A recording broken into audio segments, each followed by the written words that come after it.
This illustrates the patriarchy in a way that makes it abundantly clear what's going on. We love some Taylor Swift on this podcast. And You can just see the vitriol and the misogyny against her, blaming her.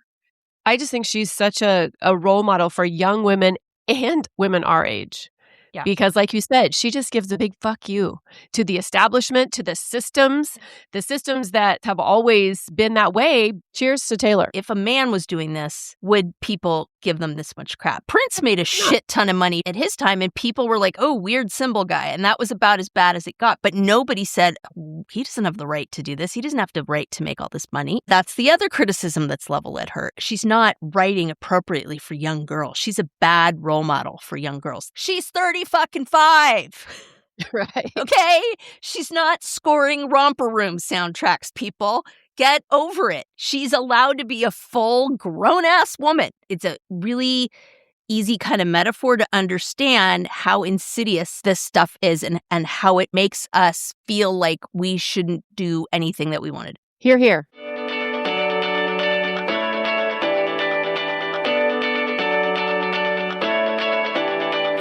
Welcome to Drinks with the Girls. Conversations for women over 40 around connection, change, and the power of female friendship. Living well with stories to tell. I'm Karen, and this is Lisa. We are moms and solopreneurs stepping into our own, diving into real conversations about things that matter to women in midlife. We're here to spill the tea on everything that affects women in their 40s and beyond. Topics like loss and grief, changing relationships, launching kids, menopause, and reinventing ourselves in midlife. We are here to tackle it all. Connect with us through a blend of our lived experiences, our friendship, the memory of our moms, plus a collection of real stories, honest conversations, and engaging interviews that will make women over 40 feel seen and remind them that they're not alone on this journey called life. Let's go. Welcome back to another episode of Drinks with the Girls. It's good to be here. We've had a little hiatus. You don't know that because we keep showing up in your earbuds, but like magic. I'm happy to be here. And I am happy to be finally having this conversation. Ooh. Lisa and I have been talking about it. I think every episode we say, we're going to do an episode on the patriarchy. Well, here it is. But before we get going, I'm going to share with you what I'm drinking, and I know Lisa will too. I'm drinking, and you know me, I love the cans. It's called Whalebird Kombucha, and it is lavender lemonade, and it's made in California, which I like, San Luis Obispo, bunch of probiotics and whatnot. It is not a hard kombucha, so it's non-alcoholic, but I'm sure you could toss a little vodka in there if you so fancied. So that's what I'm drinking. This may speak more to the place I'm in right now than you, but I swear to God, when you showed that label, I thought it was going to be an alcoholic one because I thought the brand was Whale Bitch Kombucha. Oh, it looks like it could be Whale Bitch. I was like, okay, that works. Oh, what are you drinking? God, clearly not enough. Okay, I'm trying this for the first time. This is a Recess, which I've tried before, but this is a 0 proof lime margarita infused with guayusa. I've heard of guarana, but not guayusa. I'm sure I murdered that. And adaptogens, and it is lightly sparkling. 0 alcohol. So what is 0 proof? Non-alcoholic? Non-alcoholic. So we'll see. Please hold. TBD. I don't love it. Oh, oops. It's pretty not margarita-like. All right. Well, I feel like if you get too many weird things in there, it's going to have like a weird little aftertaste. Not going to lie. That's like a 2 out of 10 on a really good day. Yeah. Hope you're not listening, Recess. I may have to bounce and I have this little collection of drinks up there. I may just have to bounce and pour one of those in on when we take a break. Anywho, let's dive into the capital P word, the patriarchy. We talk about it every time. Even though we try not to, it comes up because guess what? We are women and the patriarchy shows up every damn day in our lives. So why would it not show up on the podcast? And we talk about it even when we don't want to talk about it. That's kind of the crazy thing. And so we've been wanting to do this for ever so long. And I think that it kind of just started because most people do not understand what exactly the patriarchy is. And so we really wanted to define this because I'll tell you one thing it's not. It's not a bunch of women sitting around bitching about men. That's pretty oversimplistic. Newsflash, the patriarchy is oppressive to men also. So we'll get into all that. So maybe that's kind of where we start is a definition. So I'm not sure which dictionary this is from, but patriarchy is a social system where men, and I would say white men, hold primary power, dominating political leadership, moral authority, social privilege, and control of property. In this structure, here we go. I should have just had faith in the definition. White men often occupy the most privileged positions, benefiting from a system that is male-dominated, male-identified, and male-centered. This societal framework historically and actively reinforces power imbalances. And at the risk of reading the PowerPoint slides, I think these other points are good too. So key aspects of patriarchal privilege, right? White privilege is a part of this, but the patriarchy is not white privilege of that. It's kind of the Venn diagram, right? So regarding white men includes systemic power and control. Patriarchy is a system where men control a disproportionately large share of economic, political, and social power. Intersection of race and gender. White patriarchy is specifically defined by a system where white men have historically held and continue to hold the majority of societal power, resulting in the exclusion of others, particularly women and people of color. And lastly, unearned privileges. White men often experience privilege in this system, which means not having to worry about their race or gender being used as a justification for danger, violence, exclusion. Oh my God, there's more. Pause. Keep on going, girl. Keep on going. Oh my God. Okay. I was like, oh, I'm done. Nope. As we pause, let me just say, don't let this scare you off. If you're listening to this podcast, you're on your walk or you're on your drive. Like, Jesus Christ, I just wanted a nice distraction. What the hell, you guys? Right? You're used to our funny banter or our light combos or whatever. Don't let it scare you. We'll get past this and we will let you know how it literally impacts you. But I think this is important to know how we got here. Yep. Okay, last two. I swear to God, I promise. Normalization of dominance. Patriarchal ideology often justifies this power structure, attributing it to natural differences and normalizes the idea that men are superior or meant to be in control. Inheritance and structure. Often these societies are patrilineal, meaning property and titles are passed down through the male line. Deep breath. Okay, and I think that where we really need to spend some time as well is what it is not. Karen, maybe you can take over that portion of the equation. Yeah, absolutely.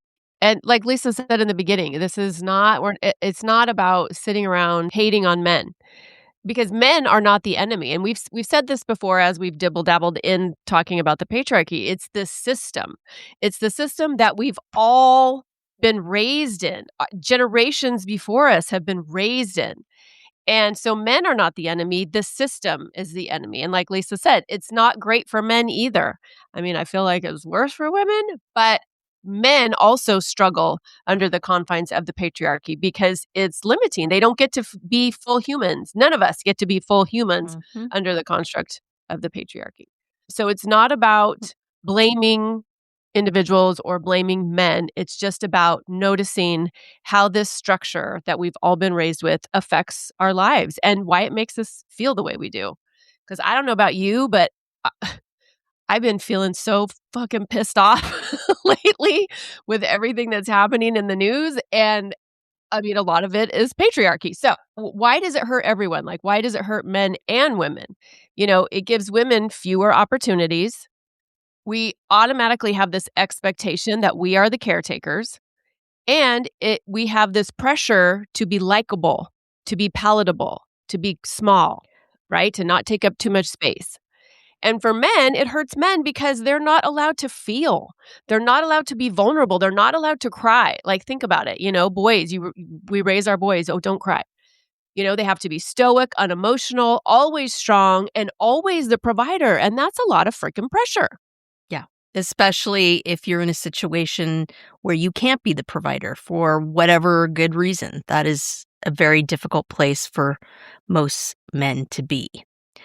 Yeah. So, The purpose of this episode and why Lisa and I have wanted to really just kind of dive into this is because we just want to look at, well, where did I learn this? How did I learn this? And do I still want to live by it? yeah. Just awareness, I think. And, as always, like we like to do on Drinks with the Girls, just bringing it out into the light, like having the freaking conversation. Yeah, because I think one of the most insidious, it's not a deciduous tree. I can speak. It's been a long day. Y'all just bear with me. Insidious. Hey, I can spell and vocab, and it's so fun. Holy mother of God. Insidious aspects of this is that a lot of times you aren't aware of it. And so you're just constantly being gaslit by yourself and everything around you, where it's like, no, it's not a problem. What are you talking about? Like, why are you making such a wave? Like, what's your deal? Like, what's the problem? And that can be incredibly challenging. So we have a case study for you, because I think this illustrates the patriarchy in a way that probably, I think, makes it abundantly clear what's going on. And so we love some Taylor Swift on this podcast. I am a massive Swiftie. Karen is positive I'm a about baby Taylor Swiftie. Swift. Yeah. Karen's more of a baby Swiftie. She likes her, but she's not like obsessed, kind of like I am slightly. So and she is lover or lumper. She has taken a lot of heat over the past few years. My husband and I have massive conversations about it. Some people say, she has too much money, right? There's a lot of criticisms about how kind of she's done things. So this came to a head for two reasons. First of all, the biggest issue was her fight to own her own masters. And without going down a rabbit hole in the music industry, essentially 99.999% of artists do not own their masters. That's why having a record deal is such a big deal, and why sometimes people go a different direction is because the record company's putting up the money to record it, and therefore they own the physical recordings of what you have recorded. So in essence, you are giving them your music if you're writing it. And so she had specifically told the person that had the rights to her masters, Scooter Braun, that she wanted the chance to buy them back, and thought he had understood that. And then the time came and he sold them out from underneath her. And she was devastated. And she has been very upfront about the fact that the Eras Tour allowed her to buy those masters back. And she has literally become the first person in like the history of music to ever own her own masters in that kind of a big way. Obviously, people that are self-funded and they do it on their own, it doesn't apply to them, but that's why a lot of artists are doing that. And so there's been a lot of press about this, and I think probably the best quote I saw was the artist SZA said she called it the biggest fuck you to the establishment / patriarchy. And really, Taylor Swift is in a unique position to do that. I mean, not even the Beatles own their masters. So this is a big deal. I didn't realize that. Thank you for that explanation, because I just thought that was something that, all artists had the opportunity to do, and she got swindled. Nope. You think about Prince, anybody, that Bruce Springsteen, any of those people. In fact, what often happens is when artists are kind of in the sunset of their years, typically what they will do is sell even their rights to the masters. So you have certain rights in essence, like, for example, Kenny Loggins threw a fit because Trump was using his recording of Danger Zone in some kind of meme or something like that. And he's like, I did not give permission.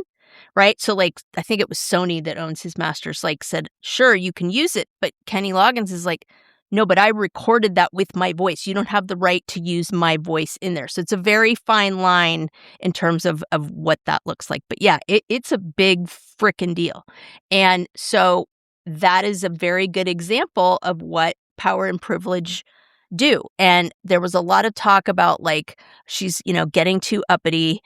She's making too much money. She doesn't need to make all that money. And she turned around and went, fuck off. I'm buying my masters with that money, and thank you very much. Now, we could go on and on about the charity work that she's done and all that, but that's a whole other podcast. So that's a really big example of some of the things that she's done, and we'll get into a couple others. Karen, you want to add anything to that? No. All righty then. I'll just roll right into the next thing. So number 2, she pushed back against Apple Music for refusing to pay artists during the trial period. So if you get Apple Music, right, you get it for a free month. Well, Apple is saying we don't have to pay people. And so she was advocating for all musicians. So again, the recording, same thing. So that's the music end of it. As far as the human rights end of it, she was very famous for a couple years ago suing a DJ for $1 symbolic to make a point about believing women and asserting her boundaries. He literally groped her in the middle of a press op. Everybody saw him reach over and grab her ass under her skirt. And it was intense. People were just why is she making such a big deal out of it? Just leave it alone. And she said, fuck off. I can make a big deal out of this. And I'm not in it for the money. I want $1 because this is what I think is important. So the idea of the example of Taylor Swift, right, that I'll bring this back into why should I give a shit about this, Lisa? I don't like Taylor Swift, whatever. The idea is that she chooses battles people tell her she can't win, and that happens all the time to women. Oh, just stop. You're complaining too much. You're being too uppity. People saw it as silly or crazy, right? Why are you doing this, right? And literally upends it to a complete cultural shift and this idea of embodying womanhood that refuses to shrink. And Karen, I know you got a lot to say about those ideas. Hey there, I'm Lisa Corachella McDowell, your midlife Pacific Northwest princess, here to guide you in the art of next leveling your life. I'm passionate about women's health and wellness in midlife, especially for moms parenting kids with unique needs like I do. I truly believe we can learn, grow, advocate, and care for the planet while taking care of ourselves and our families, and I'd love to help you do the same. And I'm beyond excited to tell you about my membership for maxed out mamas just like me, the Empowered Parent Collective. It's a space for parents to confidently advocate for their kids, build inclusive communities, educate themselves, and find balance and support along the way. To find out more about the Empowered Parent Collective, my classes, wellness offerings, parenting tips, advocacy resources, and exclusive Drinks with the Girls goodies, head to nextlevellifewithlisa.com. Let's survive and thrive in the messy middle together. Those are the themes, I think that really resonate with midlife women. It's we get to this point in our life and, not all women, right? Not all women feel the exact same way and not all women have the same level of powerlessness or powerfulness, right? We're all on this continuum. But I think that certainly a theme for women over 40 as we get to this stage and we want to own our story. We want to have agency over our bodies, our lives, what we do, what we say, right? Reclaiming those lost parts. And it's, we said earlier, I'm a new fan. So all these stories, I wasn't, in real time, I wasn't hearing about them. I only heard about them after the fact. But I just think she, just the whole watching her relationship with Travis Kelce and how literally the whole world blames her for distracting him or, why is she showing up at the games? Or, I just think it really pisses off so many people, men, that they are flaunting this beautiful kind of fun, supportive, he supports her. He goes to her concerts, right? He showed up in, what was it, the tux and the top hat and helped her perform and this, that, and the other. But I just think it's interesting how you watch the world and, all you got to do is show up in the comment section of social media posts, right? And you can just see the vitriol and the misogyny against her, blaming her. I just think she's such a role model for young women and women our age. Yeah. Because like you said, she just gives a big fuck you to the establishment, to the systems that I guess have always been that way, but she realizes these aren't good for artists. Yeah. This isn't good for me. Yeah. So cheers to Taylor. And I think it makes it this is a big mirror that we can hold up, right? She's really shining a light in a mirror, if I can mix my metaphors. So, for example, something you just said, Karen, about her showing up authentically. So I think Yes. about the things that she does. And if a man was doing this, would people give them this much crap? Because, for example, Right.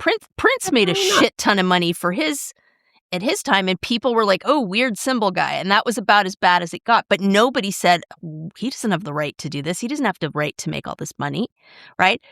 And I question whether or not then that's the other criticism that's leveled at her is, well, she's not writing appropriately for young girls. She's a bad role model for young girls. That's a big thing that I think people on the right tend to level at her. And again, right? She's 35. Right. Okay? She's not scoring romper room soundtracks, people. Get over it. She's allowed to be a full grown-ass woman. Just like any other child star, male, that has made it big as well. Ryan Gosling, Justin Bieber, Justin Timberlake. They're not singing about romper room, and nobody's like going after Justin Timberlake for Nipplegate. They went after Janet Jackson, okay? So again, I think that the reason we're kind of using this example is because it's a really easy kind of metaphor to understand how insidious, see, I remembered, this stuff is and how it really comes in and makes us feel like we shouldn't do anything that we want to do. Hear, hear. So, listeners, if you're out there and you're thinking, well, okay, I kind of see where you guys are coming from, but how does the patriarchy really affect my life? Like, I see how it affects Taylor Swift, Yeah. and she's out there because she's in the public, but how does the patriarchy literally affect us in our daily lives? And I think a lot of times also when we hear the word patriarchy, we think, oh my God, they're these raging feminists, that's a bad word, the F word, right? Oh, yeah. And they're just, oh, the patriarchy this and the patriarchy that. But I mean, it's literally this system like we talked about earlier, but also it's like we've been drinking the water. Like it's or no, what's that saying where it's like you're in the pool, you're swimming in it, you're drinking it, like nobody can get away from it. Men or women, because it's it's baked into our society and how we're raised. So what does it look like? You know what it looks like, which this pisses me off so much when I think about it. It's when little boys harass little girls and people say, "Oh, he likes you." Right? Oh god, that burns me, right? It's girls be seen and not heard, right? That was a big when we were growing up, that was like a big thing. You need to be seen and not heard. And maybe not just girls, kids in general, I think. But certainly, boys were allowed to be rambunctious and loud and angry, but we weren't. No. And then it translates, as we get older, it translates into like economic dependence. Men are supposed to go out and, be successful in the workforce, and women are supposed to be the ones that are taking care of the kids. And then thanks to the 80s, taking care of the kids and having a job, right? The emotional load, the mental load that women have been expected to carry is like backbreaking. And it's so amazing that now we are finally talking about it, and we can put a name to it. So women can go, oh my gosh, no wonder I feel fucking exhausted. Yeah. And it's like men aren't allowed to have feelings because of the patriarchy, but then the women have to take care of the men who aren't allowed to have feelings. Yeah. It's very much this like the worst sitcom you've ever seen kind of roles where everybody is just like shoved in these boxes. And God forbid anybody wants to step out of that box. Oh, no. The society and the patriarchy are going to shove you right back in that box. Like Karen Van Voorhees, when she's been our resident CFP financial planner, was talking about, how heartbreaking it is when she sees these women that are older at this point, and maybe they've gotten a divorce, maybe their husband has passed, maybe whatever, and they've just kind of left it all to their husbands, and they don't understand it, they don't know what's going on, and they come to her just devastated because they don't have access to this knowledge and they're expected to demonstrate it for one reason or another. Their husband passed away. They're getting divorced, like whatever. And she's just like, please, I know this stuff can be complicated, but I beg of you, like, do not cede your control and authority to even a benign dictator, right? Like most of these women, they were like, great, take it over, no problem, right? Fabulous, and this big relief. And it's really, again, giving away some power, and it might be distasteful, right? Like, I don't want to friggin' do the taxes, but if I don't at least take part in something, then I'm participating in my own marginalization. Yeah, and sometimes we do it and we don't even know we're doing it. Totally. But it's like once you know, you can't unsee it. Yeah. And I have to say, as a woman who was one of those women in my marriage and divorce, being able to, and it didn't come without a lot of fear and a lot of tears, honestly, that first year, but like being able to buy my own home, like signing all the loan documents, hiring all the professional, like just doing all of that whole process of buying my own home and doing my own taxes. I mean, I did my own taxes when I was like 20, but not when I really had anything to like write in the boxes, Yeah. And so it is an incredibly empowering feeling. So, even if you're happily married or even if you're super healthy and your partner is super healthy, like Lisa's point and to Karen's point, like learn how to do it. Learn how to take care of your own financial autonomy because first of all, it's important. It keeps you safe. But second of all, it's incredibly empowering as a person, to to do hard things. Yeah. Yeah. And I think this speaks to, I mean, whether you're Taylor Swift or whatever, that's the other thing the patriarchy does is it makes you, like I said, stay in those boxes. Like, God forbid you want to get a divorce or you're unhappy in the marriage or you want to switch jobs or you want to leave your job and stay home. Like, whatever that is different from the box that you were put in. Holy crap. The pushback is insane from everywhere. And a lot of it is just about, wait, you always did this. I counted on you for this. And Karen and I have always said, buckle up, because God bless them, some of the people that will push back the hardest on that process is your own family. And God love them, right? They're navigating the sea change as well. But don't expect that everybody is just going to welcome your change with open arms. We talked a lot about that on our reinvention episodes and a couple others. Well, and I think also not only do you get that pushback from people outside of yourself, the people closest to you, you also have to believe yourself that the change that you want, that you're worthy of that change, whether it is a new job, whether it's asking for a raise, whether it's getting a divorce, whether it's having a hard conversation with your partner, talking to your parents about whatever their situation is, it's like our conditioning because of the patriarchy and the messages that we tell ourselves about what we're allowed to do and what we're allowed to want, you have to literally rewire your brain. So I knew for years that I wanted a divorce, and I had to go through so many mental gymnastics in order to finally believe that I was worthy of wanting a divorce, of wanting something better, of wanting a partnership that I felt alive in, right? And so I think, yeah, not only is it hard to combat the pushback we get, but it's also combating our own thoughts and beliefs about what we're even allowed to want. Yeah.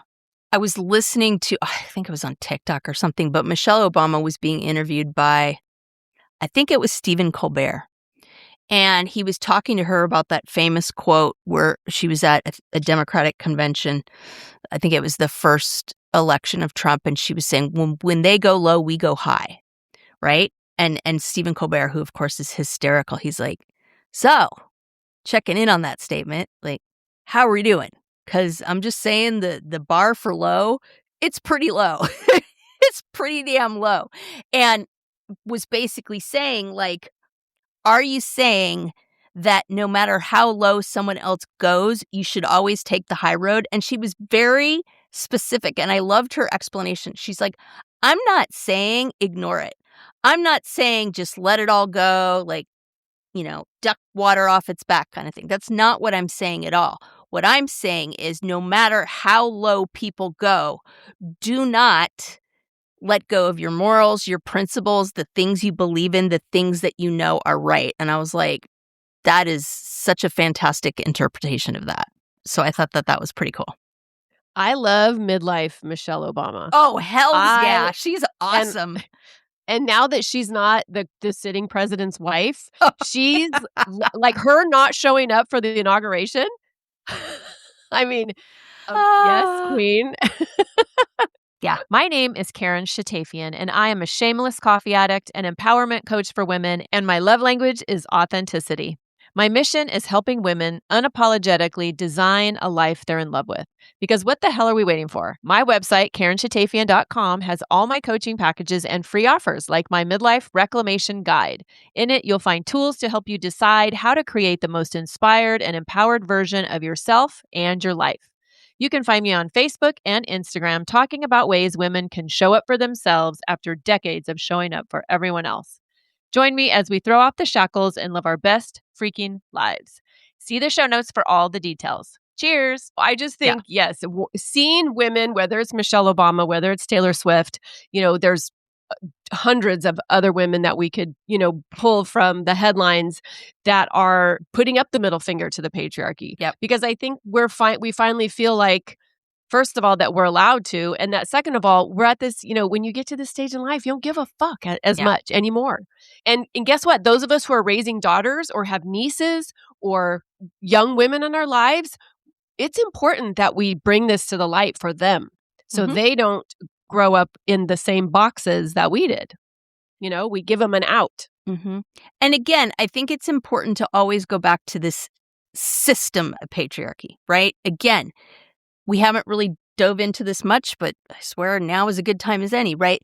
The patriarchy over-indexes on people of color, LGBTQ people, all of that, because again, they are wanting to be outside of the box. And so that is very difficult for this system to, accept.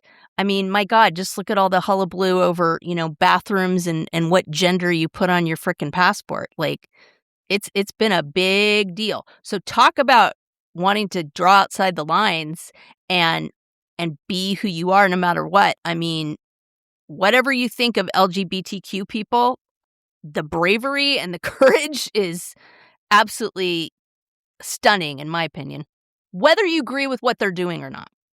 Yeah, I mean, it's all about control. Mm-hmm. It's all about control, and anybody who wants to kind of buck the system or anybody who wants to push back has to be kept in control. And that's what the patriarchy is built for. Yeah, there's no collaboration within the patriarchy. There's no equality within the patriarchy. And I just think, just sitting back at this stage in life, whether you're in your 40s, your 50s, your 60s, beyond, even younger, maybe you're a young woman listening to this, maybe you're an older millennial, and, just look at where the patriarchy is showing up in your life. Like, where do you feel like you're not in control of, the roles and the things that you're doing, and look at what do you want to keep and what maybe do you not want to keep? How often do you say no when what am I trying to say? How often do you say yes when you mean no? There we go. There it is. Yes. Thank you. My brain was fixated on no. As discussed ad infinitum in our second most popular episode ever, no is a full sentence. So some of the themes, right, that this brings up and that may resonate with you all, again, with this idea of like, have Karen and Lisa gone off the deep end with this Taylor Swift metaphor? So think about it in terms of this. Do you feel comfortable owning your own story? Reclaiming parts of yourself that you don't feel like you have access to anymore? Standing firm in your boundaries? We've all had a front row seat to my psyche going through this process with my therapist, as I've been overly upfront about that and my journey with that. So I'm there for that. Not apologizing for wanting more. Like, God forbid right? It's not seemly to want more. You don't, right? How much money should you have? Like all this stuff about that. Why can't Karen? I know you went through this with your divorce. Like to the naked eye, to the outside eye, my life is fine. Who am I to want more? How dare I look all this good fortune in the face and say no? And that is under so many, like that is such an umbrella. It's like that whole wanting more thing for women because we're not allowed to want more money, more sex, more pleasure, more food, right? More rest. We're not allowed to want more of any of that. We have to fight for it. Yep. And it's exhausting to have to fight for it, but we do. And I think that's why it's so important to me. And I know we've talked about this on the last few episodes, but, just reclaiming that word self-indulgence, like taking out the negativity around it and taking out the idea that you're bad if you're self-indulgent. Fuck that. Mm-hmm. All women need to be self-indulgent, no matter what area it is. Whether they want something kinky in the bedroom, but they don't feel like they're allowed to ask their partner. Yeah. Right. Or maybe they want to ask their boss for a raise, or maybe they want more money, but they feel shame about, oh, what's wrong with you? You're greedy. Yep. It's all a bunch of BS. In case you need a laugh, and God knows everybody needs one these days, there is a wickedly clever show out right now that on its face is a murder mystery, but really uses that as a way to explore how these 4 women have been silenced their whole lives. It's called How to Get to Heaven from Belfast. If you don't have a Netflix account, get one right now, or at least do the free trial. It was created by Lisa McKee, and you may know that name because she created Dairy Girls, which I have rarely had a pee in my pants, snorting, laughing uncontrollably for 3 seasons binge, and sweet mother of God, it is hilarious. So it's by her, and essentially it's this idea that these 3 friends are reuniting after the death of one of these old classmates, and they get further and further down this rabbit hole. But what it means is they have to leave their old lives behind to do this, and they keep trying to go back to them, and this thing just keeps pulling them there, right? So one has left her girlfriend of many years and is trying to figure out her life. Another one's a housewife who feels underappreciated, right? And there's a scene where they're leaving to go investigate something, and he's like, but we have to plan the boy's birthday party. And she's like, yeah, have fun with that. I'm out of here, and when I come back, you'll appreciate me even more, right? So they do these whole bits and pieces of that, commentating on their lives and the pushback that they're getting from wanting more, and it's all done under the guise of this mystery. But it is laugh out loud, pee your pants, funny, and at the same time being really serious with all these themes. So I highly recommend that as a binge, because holy mother of God, it is so funny. I haven't even heard of that. Oh, girl, put it on your Netflix queue right now. The one-liners, Lordy, I'll tell you what. That'll be good to finish. I just am finishing up Sons of Anarchy. Oh, yeah, that'll be a good counterpoint. Total, yes, good counterpoint. Yeah, Sons of Anarchy, I call it my emotional support series. There you go. I like it. Yeah, lots of reasons. But oh, yeah. Yeah. So if you're still wondering, Karen and Lisa, how does the patriarchy really affect everyday midlife for me? Let's talk about that a little bit. And by the way, you know what I just saw? And I have to look this up and see if it's true, but I just saw something on Instagram, shocker, that said that they did not even test tampons on real blood. Oh, yeah. Until 2023. Is that date correct? I believe I saw that same article, and yes, it is in fact correct. Okay, talk about the patriarchy. Like, what the hell? Talk about a series. We are also going to do an episode on the gaslighting of women in the medical establishment and medical research, and that one's going to be a hefty one too. So that's on the docket as well. I couldn't believe it. I mean, I was floored. So if you think the patriarchy isn't affecting you and the girls in your life, you're wrong. And also, okay, something else that I read is and I hate cold plunges. I think they're stupid. Yeah, they're intense. And that's been such a thing for the past couple years in the longevity space and the wellness space. Well, guess what? All the tests on cortisol with cold plunges, were done on men. It's not good for women and their cortisol levels. So I just Awesome. think, right? So here we are, we're trying to like adopt all these wellness tactics to make ourselves healthy, and we're doing things that are based on men.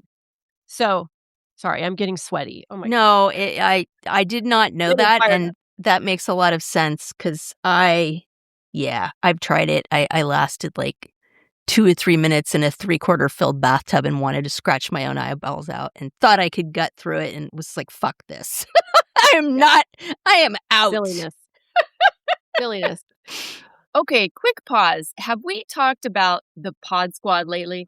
Oh, the Pod Squad. You mean our email list /VIP lounge /digital wine club? Exactly. So listeners, if you're not on it yet, you're basically making life harder for yourself when it comes to podcasts. Like trying to scroll for show notes while speed walking on a treadmill. Wait, what was that link again? Oh, no. Grab the side rails. Or pulling up that book we mentioned while you're in the Starbucks line and then realizing everybody else moved up 3 cars and now you're that woman. We've all been there. That's why we made the Pod Squad. You'll get new episode alerts every week with direct links. Easy to listen, easy to share. And show notes straight to your inbox. So when we drop a life-changing product, book, hot tip, or yummy new drink, you're not rummaging through your memory like a woman searching for her reading glasses when they're on top of her head. It's organized, it's helpful, it's for you, babes. So join the Pod Squad. The link is in the show notes. Just tap it. Snacks, sarcasm, solidarity. And obviously, fighting the patriarchy. We write at dawn. But how does the patriarchy really show up in our daily lives, okay? It could look like being talked over, whether it's in meetings, by your partner, just in a conversation in the supermarket. It could be being labeled emotional, like if you're trying to set boundaries, or maybe you get a little heated in a discussion or your voice raises, you get called emotional. Maybe it is you're expected to, and I feel like all women fall into this. We're expected to manage the family logistics, right? The birthday parties, the doctor appointments, The who likes traveling. what, the traveling, who likes what in their lunch, just all the things. What else? What do you think? How else does it show up for us? Again, it goes back to that box, right? Like as long as we stay in the box, we're good. But if you try to speak up in a meeting or correct someone or say, well, actually, it's this, right? You were instantly like, well, how do you know that? And what's your proof of that? And da-da-da, right? And I tell that story of working for Warner Brothers when we were producing Friends and being at this huge board meeting table and all these like bigwigs are in there. And one of them spills the coffee and literally myself, the only 2 females in there were me and this senior vice president. And the men are off doing their thing. And we're like frantically mopping up the coffee so it doesn't get on everybody's computers. And we just looked at each other and we were like, the fuck, right? And here we go. Like, it doesn't matter what your title is. You're mopping up the coffee. And the guys are like, yep, we're good, whatever. Right? So basically, anytime that happens in work, in life, that you aren't signing up for the journey. And I mean, really signing up for the journey, right? This isn't like, okay, well, it's fine. I'll go along with it. Like, it's okay. When inside you're like, why am I doing this? But here's the good news. There is good news. Thank God. I know. We need some good news and there is good news. The good news is we are in midlife. We are women in our 40s, our 50s, our 60s, and we are drawing that line in the sand and saying no more. Because this is the time where we wake up, we realize we've been performing these roles and we might not have the language for it. And that's why Lisa and I want to talk about it, because you might feel it, but you don't know what's going on. Right? But we've been performing these roles more than living our authentic lives. We're so busy taking care of everybody and doing all the things for everybody. And we're glad to do it. We love our people, right? But we've been conditioned that it's our duty and we don't have a choice. And that's the effed up part. And you're less of right? a woman if you don't want to do it. Oh my gosh. I can't even tell you the backlash that I got when I left, when I told my husband I wanted a divorce. And I had to, like I said earlier, I had to talk myself off the ledge because nobody else was really talking me off the ledge. except my therapist. But I had to talk myself off the ledge and remind myself that life is short, that I am worthy, that I deserve to be loved the way that I want to be loved, and I don't have to stay in a situation, whether it's a marriage, a job, a house, a city, a friendship, right? That feels too small. And I just think that we feel so guilty as women and we feel so much shame around all of that because, like you said, it's that box. We're trying to bust out of this box that was made for us, but nobody asked our permission if we wanted to be in it, right? And I'm not saying that there aren't women out there who love like being stay-home moms, right? I loved being a stay-home mom. I loved raising my kids. I wouldn't change that. But it's the not having the options, and it's the feeling that we don't have a choice and that we just have to go along with these roles and these expectations without any pushback. Yeah. And guess what? When we start breaking free of that, others benefit as well. So, for example, here's just a few nuggets about how dismantling the patriarchy helps men too, right? Men get the freedom to get out of their boxes, right? They get freedom to rest, ask for help. Talk about like gaslit. My husband hates to ask for help because he feels like people are going to judge him. Redefining masculinity, like no more toxic masculinity and bro culture, like awful, gross. More balanced partnerships and emotional intimacy. So basically, this all breaks down to a world where everyone gets permission to be fully human. Like if I could just encapsulate what needs to happen in one sentence, that would be it. And that's what we should measure all of this by, right? Is this something that is not giving me permission to feel fully human? And then you've got a pretty good litmus test that the patriarchy is involved in that. And I think that men almost have it harder than we do when we get to this in a lot stage of ways. in life. Yeah. Because we have female rage. Like we have years and years of pent up rage. And I think that men, they've been conditioned to not feel. It's not masculine to cry. Yep. And so I think for them, it really shatters their whole identity or their whole idea of what a man is and what they're supposed to be. And so I think for men that can really start to confront the patriarchy, I think that's where real healing for everybody can begin, men and women. Yeah. I mean, I think about my husband right now. I mean, he's going through a rough time. He cannot work.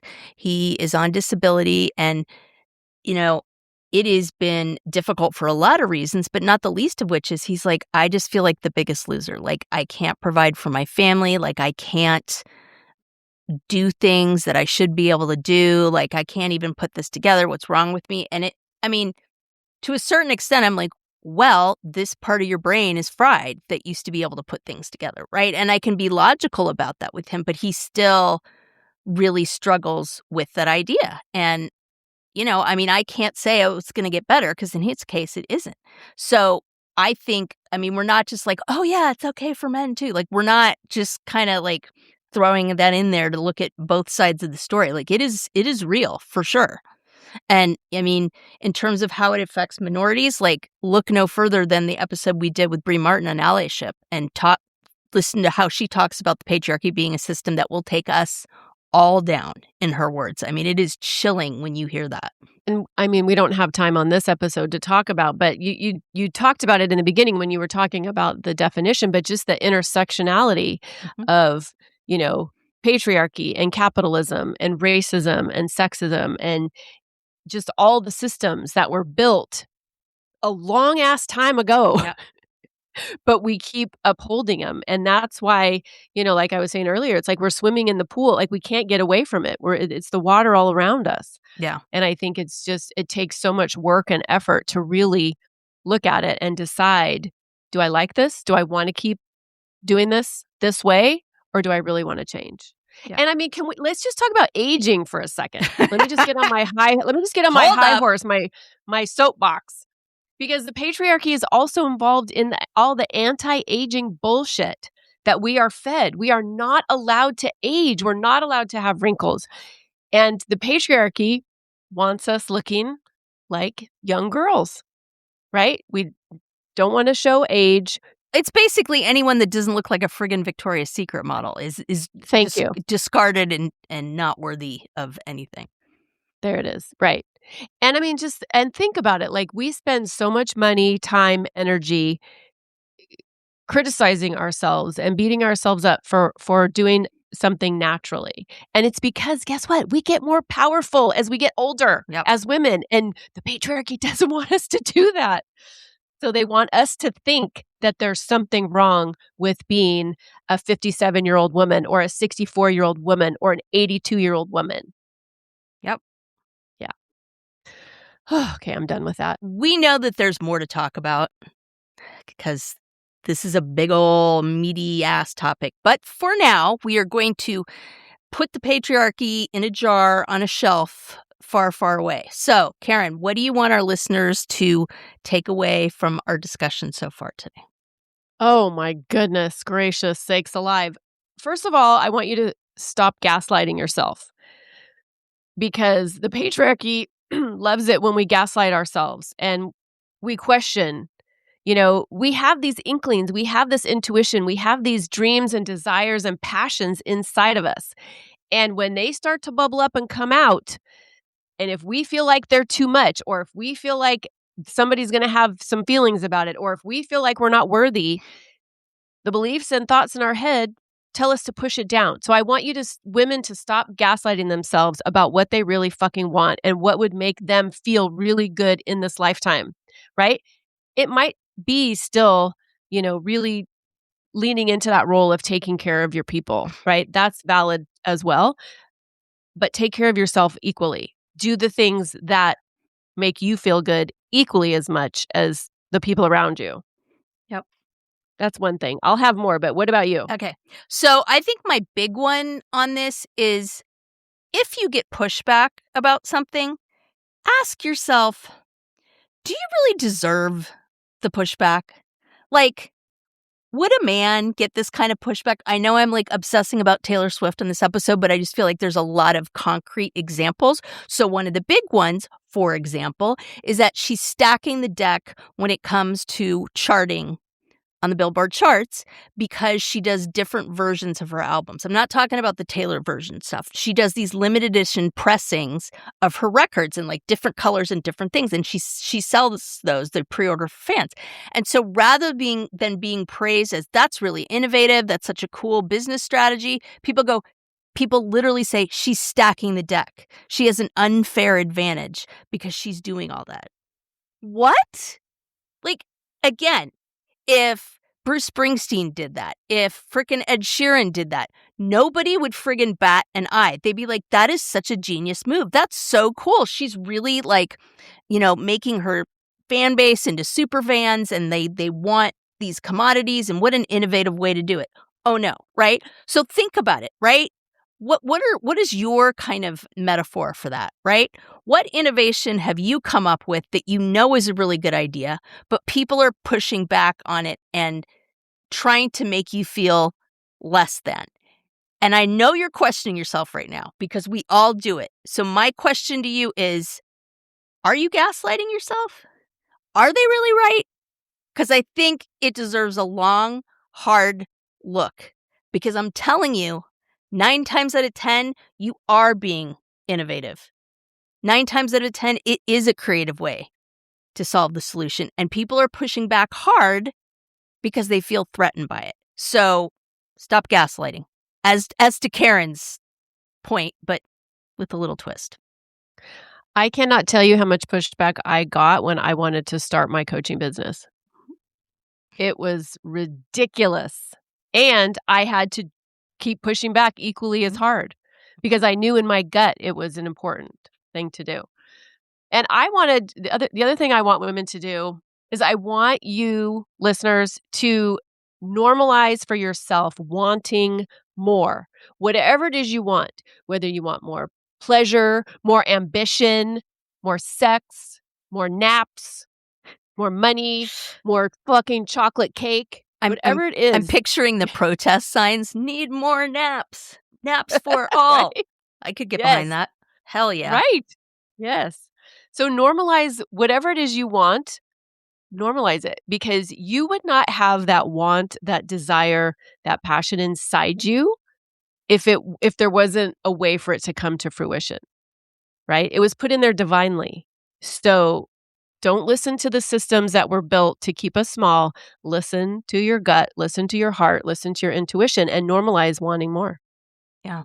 And I think the last thing I'll say, and I go back to the origin story of this podcast and our moms, right? And Karen and I often talk about that through line between our mom's story, our story, and how we're trying to rewrite things for our daughters, right? Like we've talked about this a bunch of times. Like my mom, Karen's mom, in a lot of ways were really held down in their boxes, like big time, right? And I mean, in my mom's case and Patty's case, they fought to keep themselves inside the box because they thought that was the only option, is to be bigger in the box, right? And I mean, I can't say that caused both of them to get cancer and Parkinson's for sure, but I mean, what a metaphor, right? I mean, I'll just leave it at that, just in terms of kind of what happened. But also this idea that Karen and I have that our daughters, our next generation, is going to make this better. And we have a responsibility to them. Like Peyton Shatafian, quote of the year, I want to be loved every day,